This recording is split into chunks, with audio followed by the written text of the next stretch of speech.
कि एक पुरुष जो होता ना, पुरुष पुरुष मुखाग्नि दे करके, मतलब आदमी को मरघट तक ले जा करके और जला करके वापस घर पे आ जाता है, आंख से आंसू नहीं आते, कभी कभी ऐसा होता है। लेकिन जब वो पुरुष बाप बनता है तो जीवन में कभी न रोए, लेकिन 3 बार अवश्य रोता है पिता। एक तो बिटिया की जब लगन पत्रिका लिखी जाए तब, एक बिटिया के जब हाथ पीले करता है तब, और तीसरा जब बिटिया को विदा करता है तब।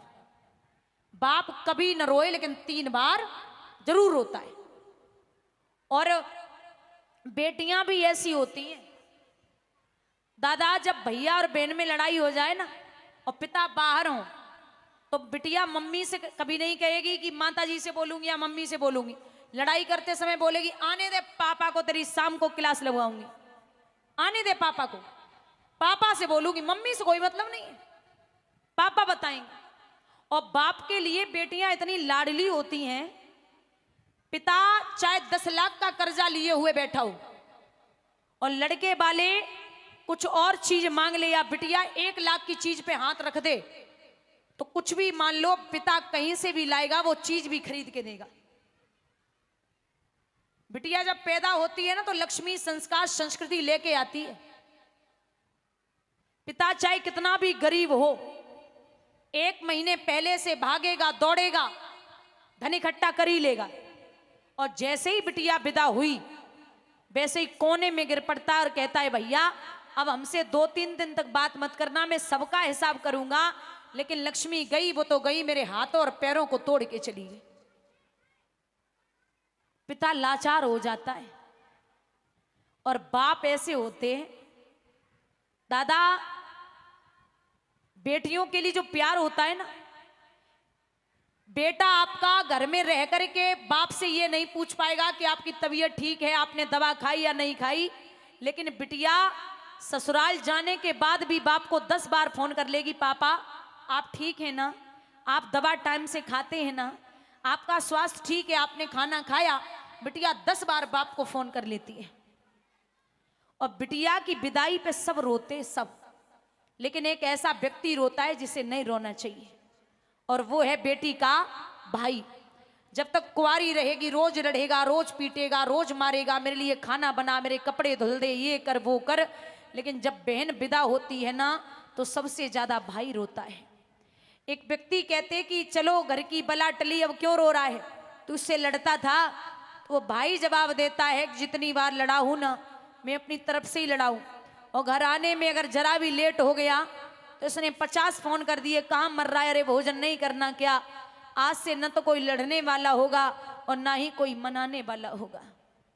हमारी गुड़िया घर छोड़ के जा रही है, अब मैं किससे क्या बोलूंगा। अगर बाप की डांट पड़ती थी तो सबसे पहले मेरी बहन सामने आती थी।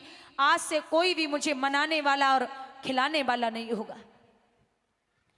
आप सबको लगता होगा कि मायका मां से होता है, आपको लगता होगा कि मायका मां से होता है, लेकिन मैं जहां तक जानती हूं, मैं कहती हूं कि मायका बाप से होता है। मां अगर चली जाए ना, तो बेटियां खूब रोती हैं कि मां तू मुझे छोड़ के चली गई, मैया मैं कैसे रहूंगी, मां तूने मुझे ऐसे छोड़ दिया जैसे मेरा कोई है ही नहीं। खूब रोती है बिटिया। और जिस दिन बाप मरता है ना भैया, उस दिन बेटी ससुराल से रो के आती है और चौखट पे सर को पटक के कहती, पापा आप जब तक रहे आपने मेरा सब पूर्ण ध्यान, पिताजी आप जब तक थे मेरे भाइयों ने मुझे खूब पूछा, खूब बताया, लेकिन पिताजी आज आप नहीं है तो मुझे लगता है कि घर में शमशान दिखाई दे रहा है। अब आप चले गए हैं तो भाइयों का कोई भी प्रेम हमारे ऊपर लुटने वाला नहीं है।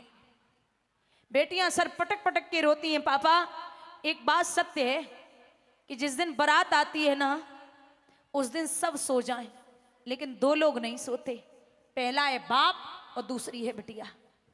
बाप डायरी लेकर के हिसाब किताब लगाता है कि कितना किसका लिया, कितना किसको देना है, और अपनी बेटी के लिए कोई कमी तो नहीं रह गई, मैं अपनी बेटी को सब कुछ दूंगा।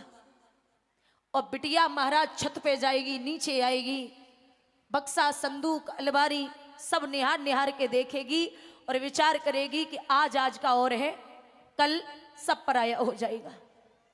कहाँ है, सब पराया हो जाएगा। बेटियां खूब रोती हैं। एक बात बोलूं दादा, पिता के लिए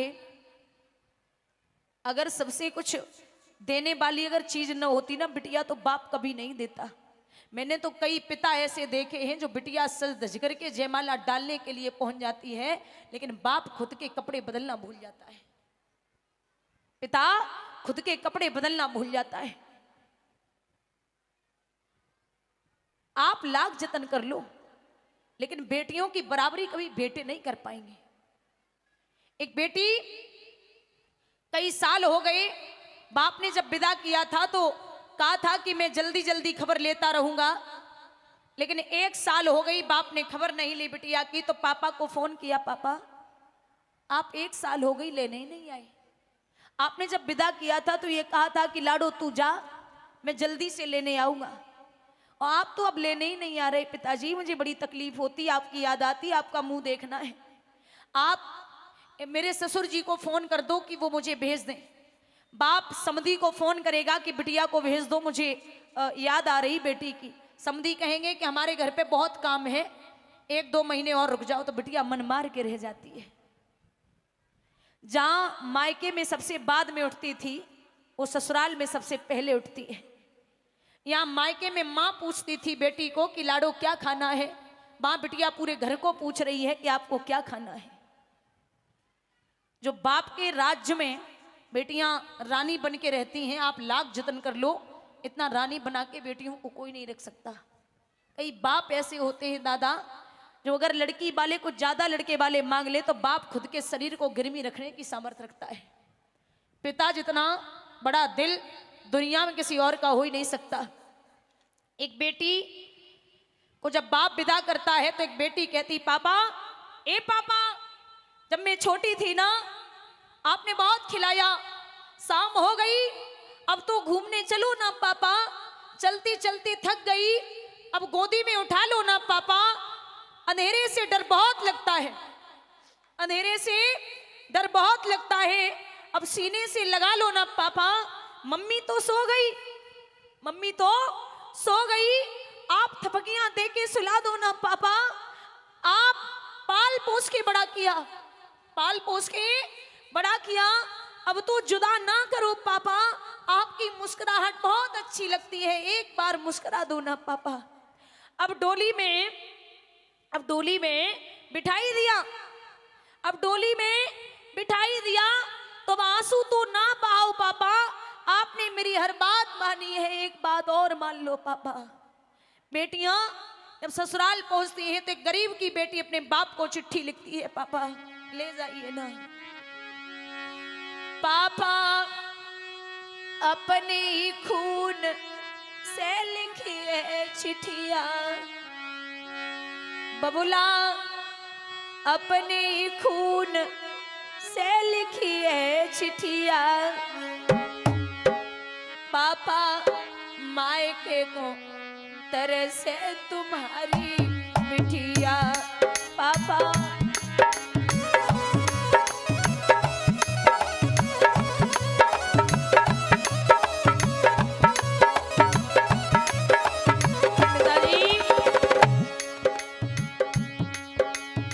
सासु मेरी मारे ससुर धमकावे पापा,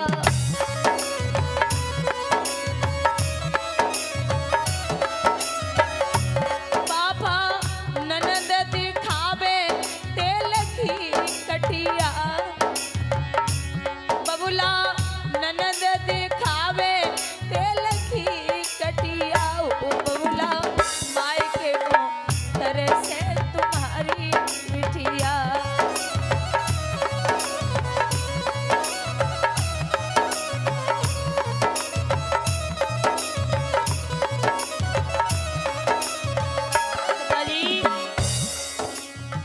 जिसको बनाया पापा जीवन साथी,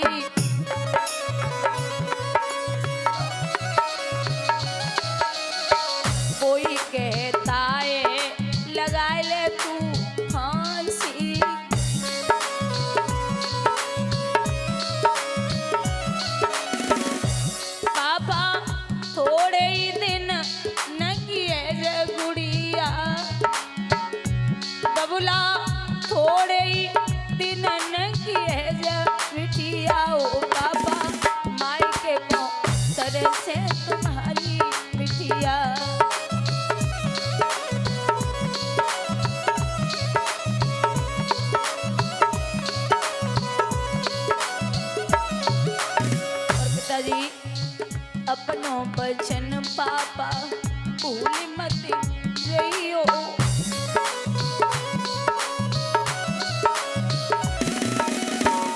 जल्दी से जल्दी